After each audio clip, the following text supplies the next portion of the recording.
नमस्कार प्यारे दोस्तों, स्वागत है आप सभी का green world publication YouTube channel पर। मैं आपका अपना राहुल पटेल, आपका केमिस्ट्री टीचर। बेटा आज हम लोग पढ़ने जा रहे हैं आपके 12th की केमिस्ट्री का एक चैप्टर जिसका नाम है एल्कोहल, फिनाल एवं ईथर। जिसका नाम है एल्कोहल, फिनाल एवं ईथर। ये बहुत ही इंटरेस्टिंग चैप्टर है, इसीलिए आप लोग अपने साथ कॉपी और पेन लेके बैठे और कॉन्सेप्ट को नोट डाउन करते जाएं। पहले हम लोग कॉन्सेप्ट को पढ़ेंगे, फिर उसके बाद जो भी क्वेश्चंस इंपॉर्टेंट क्वेश्चंस हैं जो कि राजीव क्वेश्चन बैंक से लिए गए हैं, सिलेक्टेड क्वेश्चंस हैं, उन क्वेश्चंस को हम लोग डिस्कस करेंगे।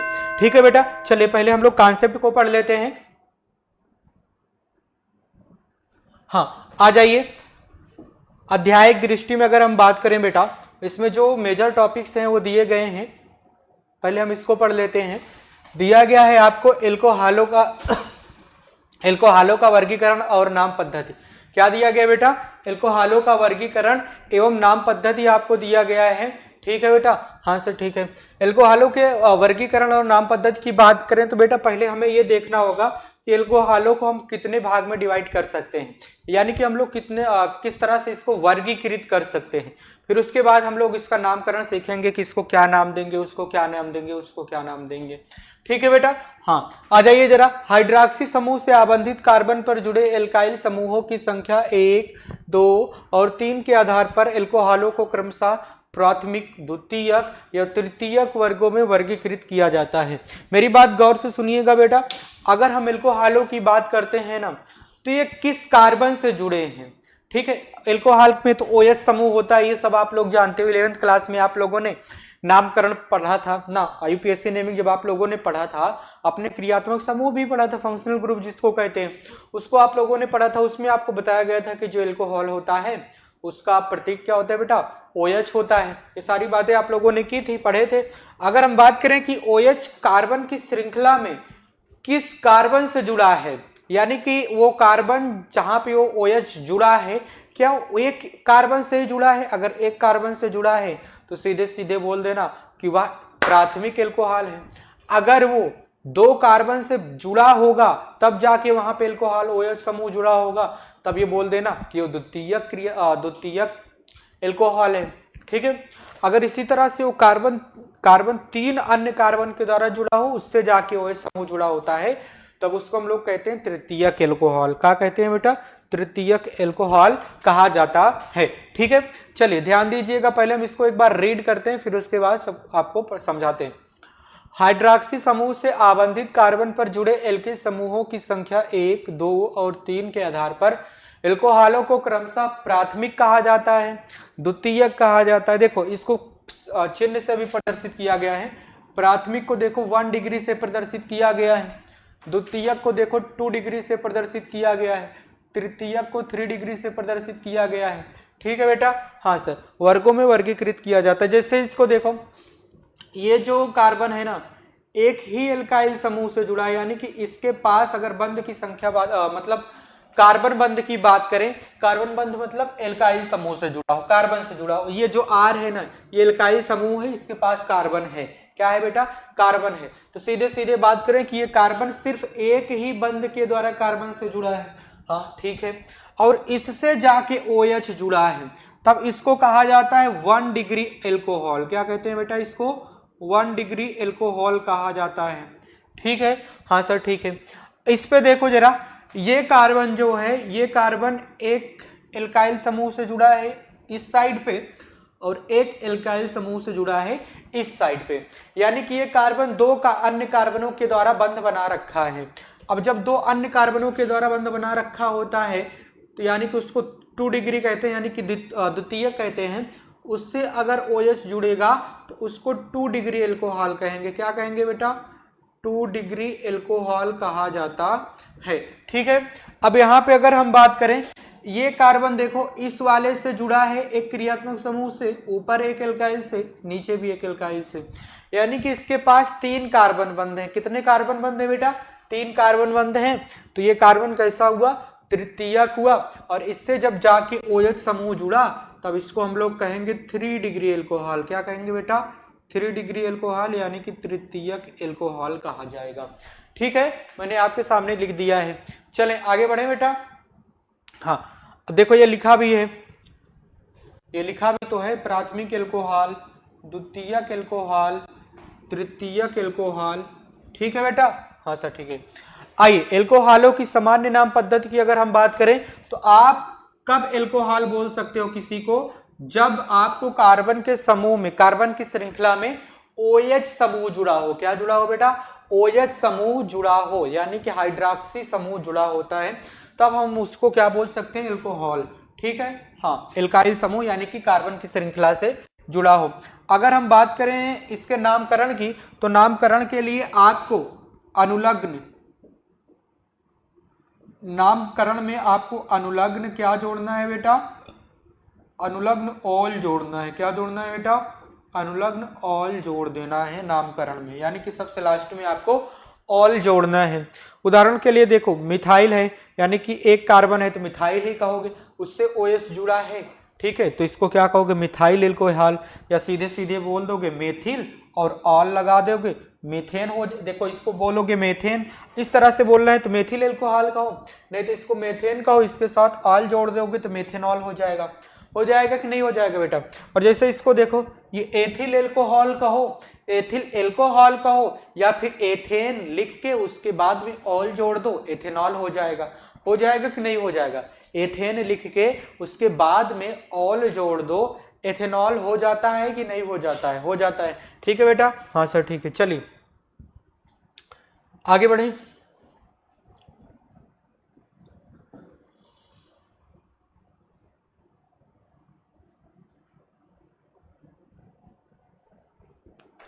आइए आगे बढ़ते हैं। अब एल्कोहल की IUPAC नाम पद्धति में आपसे कहा जा, अरे अभी जैसे बताया मैंने ना, वो सारी चीजें फिर से आप लोगों से कह रहा है। चलो एक बार पढ़ भी देते हैं। ठीक है बेटा, पढ़ भी देते हैं, ध्यान दीजिएगा। आपसे कह रहा है कि एल्कोहल की IUPAC नाम पद्धति एल्केन के अंग्रेजी से ई से हटाकर अनुलग्न ऑल जोड़ा जाता है। क्या जोड़ा जाता है बेटा? ऑल जोड़ा जाता है। मैंने आपसे भी बताया ना, जैसे इसको देखो, एथेन है, इसमें जब OH जुड़ेगा तो ये हो जाएगा एथेनॉल। क्या हो जाएगा बेटा? एथेनॉल हो जाएगा। ठीक है, हाँ सर ठीक है। एल्कोहलों के निर्माण की विधि की अगर हम बात करें बेटा, तो पहला क्या विधि है कि अम्ल के उत्प्रेरित जल योजन के द्वारा। अम्ल आपने लिया, उसमें जल योजन करा दिया। क्या करा दिया बेटा? जल योजन करा दिया, यानी कि उसमें जल मिला दिया। तो अम्ल उत्प्रेरकों की उपस्थिति में कोई भी उत्प्रेरक आपको लेना है, ठीक है, तो अम्ल क्या बना देंगे बेटा? एल्कोहल बना देते हैं। जैसे आपको दिया क्या गया है? एथीन दिया गया है। क्या दिया गया है? एथीन। और अम्ल कौन सा दिया गया है? सल्फ्यूरिक अम्ल। ठीक है, और यहाँ पे अम्ल कैसा काम कर रहा है बेटा? उत्प्रेरक। अम्ल उत्प्रेरक का काम कर रहा है। आपको एथीन दिया गया है, ठीक है। अब इसका कराएं, पहले इसका रिएक्शन करा देते हैं। इसका रिएक्शन क्यों करते हैं? क्योंकि इसके बंध को तोड़ना है। क्या करना है बेटा?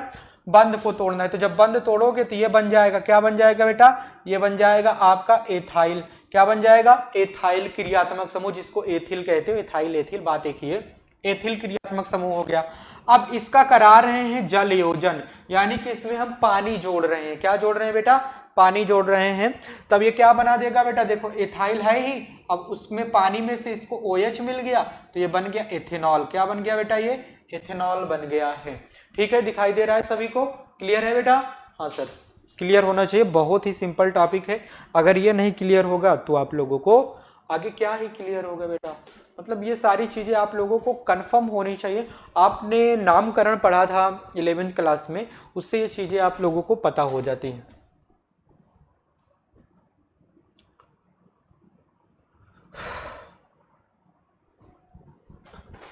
आगे बढ़ते हैं।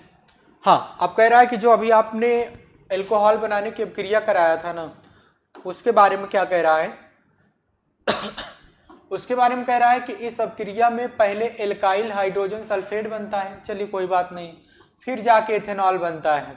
फिर दूसरा विधि क्या है? हाइड्रोबोरानन ऑक्सीकरण के द्वारा। हाइड्रोबोरेन आपको दिया गया है बेटा, इसका हम कराएंगे ऑक्सीकरण। क्या कराएंगे? ऑक्सीकरण कराएंगे। ये आपको कोई एल्काइल समूह दे रखा है, हाँ, और इसमें आपको क्या दिया है बेटा? आपको दिया गया है 1 प्रोपीन। क्या दिया है बेटा? 1 प्रोपीन दिया है, या सीधे सीधे बोलो प्रोपीन दिया गया है। आपको किससे अब क्रिया कराना है बेटा? इसको ड्राई एल्किल बोरेन। किसके साथ? ड्राई एल्किल बोरेन या इसको डाई बोरेन, सीधे सीधे डाई बोरेन तो नहीं है, ये ड्राई एल्किल बोरेन है। और ये डाई बोरेन कब बनता बेटा, जब इसका होल ट्वाइस होता। क्या होता, जब इसका होल ट्वाइस होता तब ये डाई बोरेन होता। तो हमें लेना है इसका डाई बोरेन, डाई बोरेन लेना है, यहीं पे ले लेते हैं। अच्छा यहाँ पे भी दिया गया है क्या, चलिए दिया गया है, रहने देते हैं। यहीं पे यहाँ पे आपको ड्राई बोरेन दिया गया है, ठीक है। अब इससे आपने क्या बना दिया बेटा, आपने बना दिया ड्राई एल्किल बोरेन। क्या बना दिया बेटा, ड्राई एल्किल बोरेन बना दिया। चलिए फिर आपने लिया क्या, आपने लिया 1 ब्यूटीन, सॉरी 1 प्रोपीन। ये सीधे सीधे इसको 1 वैसे तो लिखा नहीं जाता, इसको आप प्रोपीन ही भी लिख सकते हो, ठीक है बेटा। प्रोपीन आपको दिया गया। फिर आपने कराया डाइबोरेन के साथ अपक्रिया।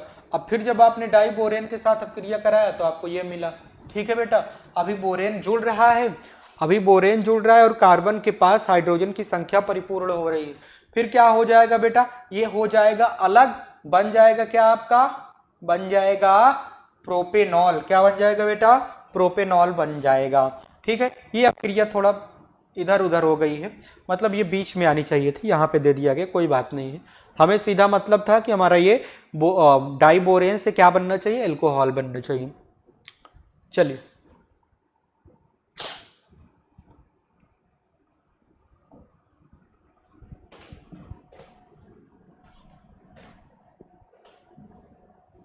हाँ, अब बहुविकल्पी प्रश्नों की बात कर लेते हैं बेटा।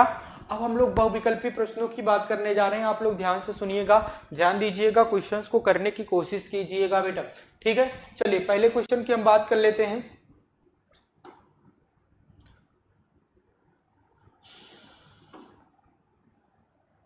यही रहने देते हैं कल।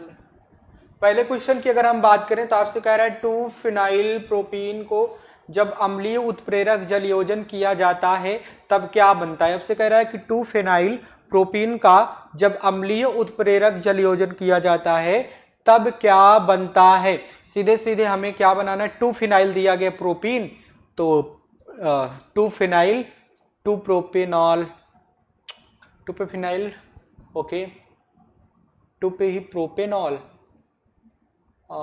1 फिनाइल 1 प्रोपेनॉल, नहीं गलत हो जाएगा, यही होगा थर्ड वाला, 2 फिनाइल 2 प्रोपेनॉल, यानी कि एल्कोहल बनेगा सीधे सीधे, ठीक है बेटा। क्या बनेगा, एल्कोहल बनेगा। अगला क्वेश्चन ध्यान दीजिएगा बेटा। अगर हम अगले क्वेश्चन की बात करें तो अगला क्वेश्चन आपको दिया गया है, जब एल्कीन को अम्लीय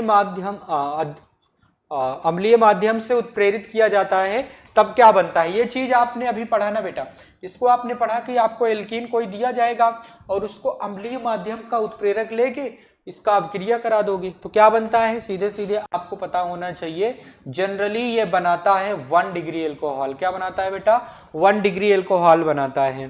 परिशोधित स्पिरिट में एल्कोहल कितना % होता है बेटा, परिशोधित स्पिरिट में एल्कोहल लगभग 95.5% होता है। ये बात आप लोग याद कर लो। क्या कर लो बेटा, परिशोधित स्पिरिट में 95.5% एल्कोहल की मात्रा पाई जाती है, इसलिए कुछ लोग स्पिरिट को भी पीते हैं, ठीक है बेटा। हाँ सर, चलिए आ जाइए जरा।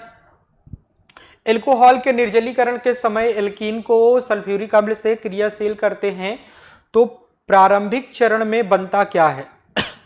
मतलब क्या कह रहे हो आप, एल्कोहल का निर्जलीकरण के समय, चलिए ठीक है, एल्कीन को ओके सल्फ्यूरिक अम्ल से क्रियाशील करते हैं, ठीक है, तो प्रारंभिक चरण में क्या बनता है।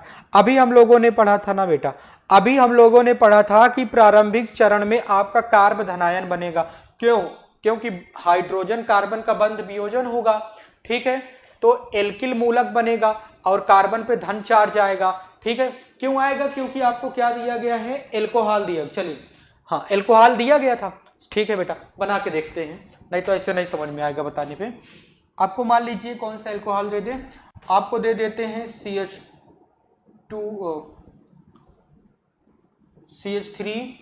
बॉन्ड CH2 बॉन्ड OH, आपको इथेनॉल दिया गया है, ठीक है। अब इसका अगर हम निर्जलीकरण कराएंगे यानी कि OH को हटाएंगे, क्या करेंगे बेटा, OH को हटाएंगे तो ये बंध टूटेगा। ये OH पे तो आपको पता है कि माइनस का चार्ज जाता है, हाँ, तो इस पे किसका चार्ज आएगा, धन का चार्ज आएगा, तो क्या बनेगा बेटा, कार्ब धनायन बनेगा। आप लोगों को पता है, ये बहुत ही सिंपल क्वेश्चन है, आपसे ये पूछा जा सकता है। हाँ अच्छा, ये अभी नहीं पूछा गया था, पर इसके पूछे जाने के चांसेस बहुत ज्यादा, मतलब ये एक कॉन्सेप्चुअल क्वेश्चन है, ये क्वेश्चन आपसे पूछे जाने के चांसेस बहुत ज्यादा होते हैं। ठीक है बेटा। हाँ आइए आगे बढ़ते हैं। आपसे कह रहा है कि 1 डिग्री, 2 डिग्री और 3 डिग्री एल्कोहल का क्वथनांक का सही क्रम बताइए। तो अगर हम क्वथनांक के क्रम को बताएं तो सबसे ज्यादा क्वथनांक होगा 2 डिग्री का, फिर 3 डिग्री का, फिर 1 डिग्री का। तो ऑप्शन कौन सा आपका मैच कर रहा है बेटा, सबसे ज्यादा एल्कोहल का क्वथनांक किसका होता है, 2 डिग्री का, फिर 3 डिग्री का, फिर 1 डिग्री का। ये आप लोगों को याद होना चाहिए। तो आपका 4th ऑप्शन जा रहा है, ये ऑप्शन आपको याद होना चाहिए। ये चीज याद करने वाली है बेटा, इसमें हम कुछ भी नहीं कर सकते हैं, ये बात आपको याद करने की है बेटा। ठीक है, ये कॉन्सेप्ट है, ठीक, इसके पीछे लॉजिक नहीं है। मतलब अगर लॉजिक की बात अगर आप करोगे तो आपको डिटेल में राजीव क्वेश्चन बैंक को पढ़ना पड़ेगा, उसमें और भी दिए गए अध्याय दृष्टि में, नहीं तो आप लोग ग्रीन वर्ड पब्लिकेशन के बुक को प्रेफर कर सकते हो अच्छे से पढ़ने के लिए। आइए फिर 6 नंबर के क्वेश्चन की बात करें। थोड़ा पानी पीते हैं यार।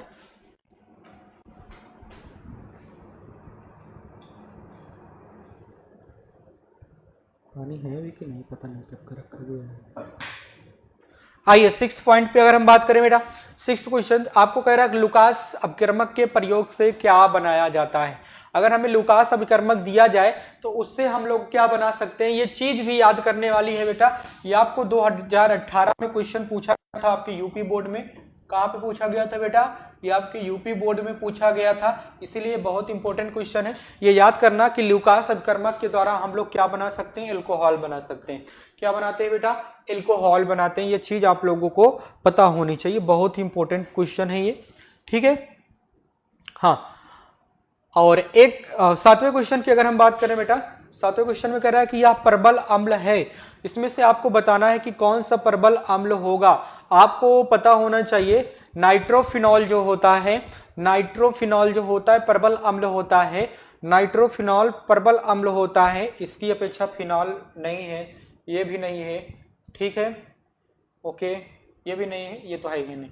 तो आपको फर्स्ट वाला ऑप्शन हो जाएगा सही, यानी कि नाइट्रोफिनॉल एक प्रबल अम्ल होता है। ये नाइट्रो लगा है, किस पे लगा है बेटा, किस पे लगा है, मेटा पे लगा है नाइट्रो, और आर्थो पे लगा है फिनॉल। ठीक है, यानी कि इसको कहते हैं मेटा नाइट्रोफिनॉल। क्या कहते हैं बेटा इसका नाम, मेटा नाइट्रोफिनॉल। और मेटा नाइट्रोफिनॉल जो होता है प्रबल अम्ल है इनमें से, अगर हम बात करें। आपको फिर अगले क्वेश्चन की अगर हम बात करें बेटा, अगला क्वेश्चन आपसे कह रहा है 8वां नंबर का कि फिनॉल ब्रोमीन से क्रिया करके CH2 यानी कि कार्बन डाइसल्फाइड माध्यम में क्या बनाता है। ठीक है, फिनॉल ब्रोमीन से अब क्रिया करेगा, ठीक है, कोई बात नहीं है।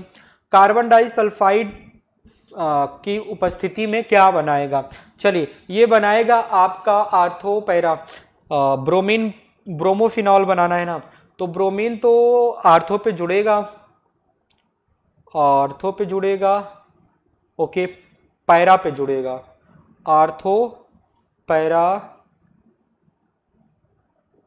एक मिनट, अगर आर्थो पे जुड़ेगा तो पैरा पे जुड़ेगा, तो अगर हम उल्टा कर दे तो वो भी आर्थो हो जाएगा। ओके, ये 4th नंबर पे यानी कि सभी पे जुड़ेगा, 2 पे भी, 4 पे भी, 6 पे भी, 2,4,6 डाई ब्रोमोफिनॉल। ठीक है बेटा, आपका ये डी नंबर का आंसर जाएगा। ठीक है, आप लोग देख सकते हो, बना के फिगर देख सकते हो। बना दूं एक बार क्या मैं, चलो बना देता हूं।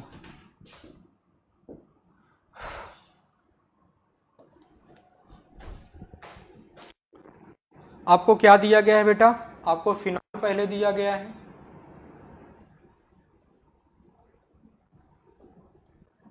आपको फिनॉल दिया गया है। अगर हम इसका ब्रोमीन के साथ अब क्रिया कराएंगे तो ये हमें क्या क्या दे सकता है, फिनॉल, देखिएगा फिनॉल है ही, और इसमें कहाँ कहाँ पे जुड़ सकता है, इस पे ब्रोमीन जुड़ सकता है, 2 हो गया, और कहाँ पे जुड़ सकता है बेटा, 4 पे, यहाँ पे जुड़ सकता है। ठीक है, आर्थो पे इस पे नहीं जाएगा बेटा, मेटा पे नहीं जाएगा, मेटा पे पॉसिबल नहीं है, यहाँ पे जाएगा, यानी कि 2,4,6 इस पे जाएगा। ठीक है, ठीक है कि नहीं? ठीक है, ठीक है ना बेटा? ओके चलिए, ठीक है, समझ में आ रहा है कि नहीं आ रहा है? नहीं तो बाद में कहो नहीं समझ में आ रहा। चलिए आगे बढ़ते हैं बेटा अगले क्वेश्चन पे। हाँ, अगले क्वेश्चन पे मूव करें तो फिनॉल को नाइट्रिक अम्ल के साथ गर्म करने पर क्या बनता है? आपसे कह रहा है कि आपको फिनॉल दिया गया है। क्या दिया गया है बेटा? आपको दिया गया है फिनॉल, और फिनॉल को जब आप नाइट्रिक अम्ल के साथ गर्म करोगे, HNO3 के साथ गर्म करोगे तो क्या बनाएगा? आइए चेक करते हैं। हाँ ध्यान दीजिएगा, अगर हम फिनॉल को नाइट्रिक अम्ल के साथ गर्म करने पर गर्म करते हैं तो क्या, अच्छा ये बोर्ड में आपके 2020 में पूछा गया था ये क्वेश्चन, ठीक है बेटा? हाँ आइए आगे बढ़ते हैं। ध्यान दीजिएगा, फिनॉल को नाइट्रिक अम्ल के साथ गर्म करने पे ये बेंजीन बना देगा।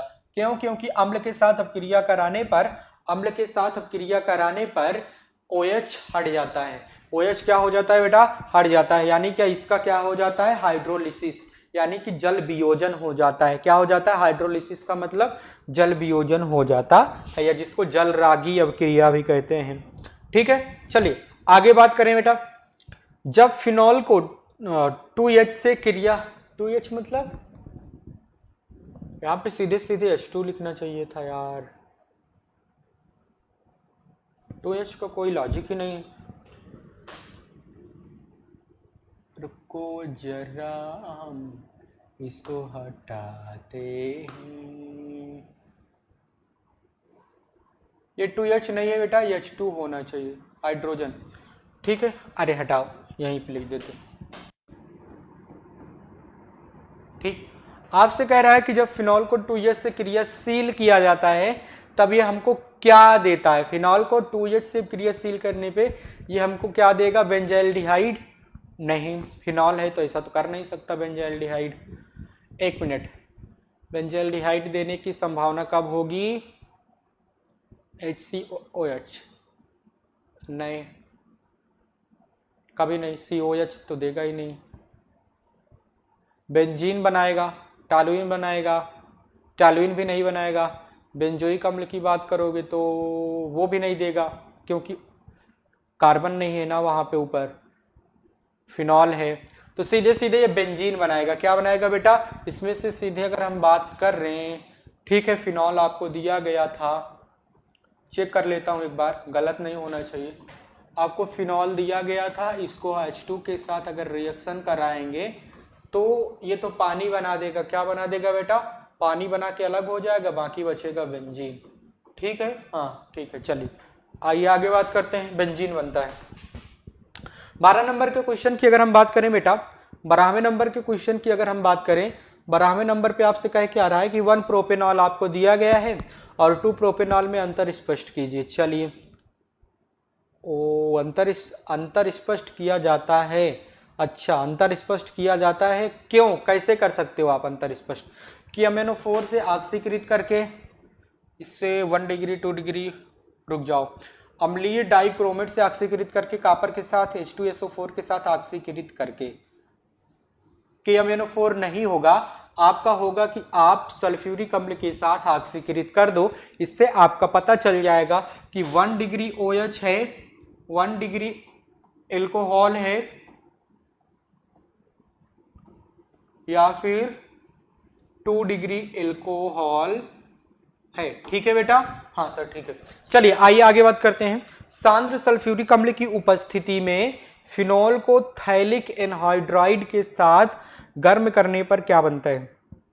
आपसे कह रहा है कि आपको सांद्र सल्फ्यूरिक अम्ल दिया गया है, चलिए ठीक है, कि उपस्थिति में फिनॉल को थैलिक एनहाइड्राइड के साथ गर्म करने पर क्या बनाता है? ओके, थैलिक एनहाइड्राइड के साथ गर्म करने पर क्या बनता है?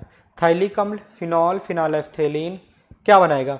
शांत सल्फ्यूरिक अम्ल की उपस्थिति में फिनॉल को थैलिक एनहाइड्राइड के साथ गर्म करने पर ये फिनॉलएफ्थेलीन तो नहीं बनाएगा, क्विनोन भी नहीं बनाएगा यार, फिनॉलएफ्थेलीन थैलिक अम्ल के साथ फिनाइलएल्फथाइलिन बनाएगा बेटा, ठीक है। हाँ ठीक है बेटा। फिनॉल का सांद्र HNO3 नाइट्रिक अम्ल व सांद्र सल्फ्यूरिक अम्ल के मिश्रण द्वारा अधिक अवधि तक नाइट्रीकरण करने पर प्राप्त होता है। ध्यान दीजिएगा, फिनॉल का सांद्र HNO3 व सांद्र सल्फ्यूरिक अम्ल के मिश्रण द्वारा अधिक अवधि तक अगर हमें रखना है तो नाइट्रीकरण करने पर हमें क्या प्राप्त हो जाएगा? नाइट्रीकरण करने पर तो हमें बेंजीन देगा। Okay okay, para nitrophenol, nitrobenzene, orthonitrophenol, ortho पे जुड़ेगा picric, no, ortho nitrophenol, para nitro, ortho जुड़ता है बेटा, फर्स्ट हो जाएगा। चलिए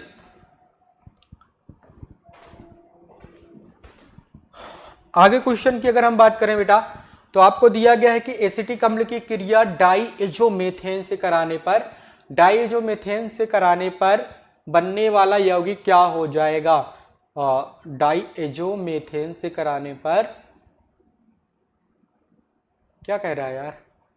एसिटिक अम्ल दिया गया है ओके, कि क्रिया डाइएजोमेथेन से कराने पर बनने वाला यौगिक कौन सा होगा? चलिए इसकी बात करते हैं हम लोग। अगर हम इसकी बात करें बेटा तो ये देगा आपको एथिल एसीटेट। क्या देगा बेटा? एथिल एसीटेट देगा। 2017, अच्छा बोर्ड एग्जाम में ये नहीं पूछा गया था, ठीक है, ये बोर्ड एग्जाम में नहीं पूछा गया था, पर ये कंसेप्चुअल क्वेश्चन है, आप लोग को पता होना चाहिए, ठीक है कि नहीं? ठीक है, ठीक है बेटा। हाँ सर, चलिए आगे बात करते हैं।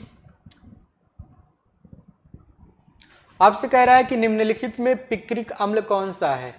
पिक्रिक अम्ल बताना है। पिक्रिक अम्ल जो होता है मेटा पे नाइट्रोबेंजोइक अम्ल होता है, उसी को पिक्रिक अम्ल कहते हैं। मेटा नाइट्रोबेंजोइक अम्ल को क्या कहते हैं बेटा? पिक्रिक अम्ल। यानी कि जो आपकी सेकेंड ऑप्शन है, ये आप लोगों को याद करना होगा। बना देता हूं मैं, इसको बना देता हूं, पिक्रिक अम्ल को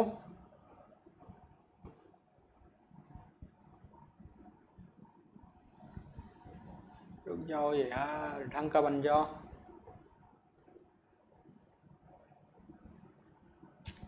फिर गड़बड़ हो रहा है।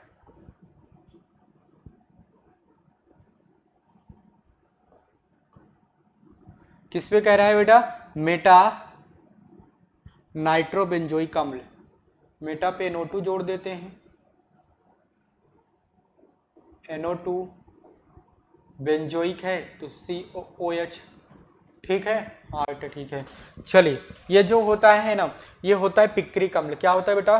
पिक्रिक अम्ल होता है। फिर अगला क्वेश्चन है कि ईथर क्या होता है? आपसे कह रहा है ईथर क्या होते हैं? आपसे क्या कह रहा है बेटा? कि ईथर क्या होते हैं? अगर हम बात करें ईथर की, तो ईथर क्या है बेटा? ईथर एक प्रकार के उदासीन, ईथर के लिए हम अगर बात करें बेटा, ईथर के लिए बॉन्ड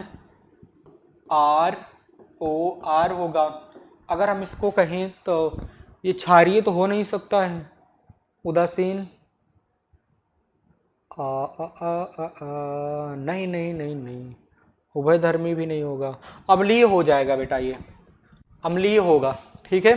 चलिए आगे बात करते हैं। डाई एथिल ईथर विलेय है।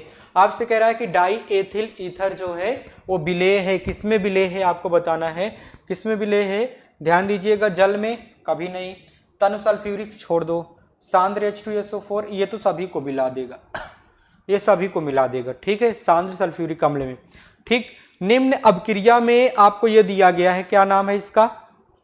मेथ एथ हो गया, कीटोन का है ये,